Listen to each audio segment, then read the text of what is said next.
In this video, we will be comparing Miro and Milanote. So these two visual tools will help you organize your thoughts, but in very different ways. Miro is a powerful online whiteboard that allows for infinite brainstorming, sticky notes, flowcharts, templates, and real-time collaboration with your team.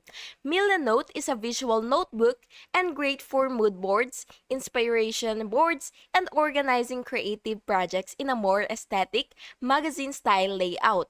Choose Miro if you're working with a team, running workshops, or need to map out big ideas and processes. Choose Milanote if you're a creative individual or solo worker looking for a beautiful way to collect and present ideas.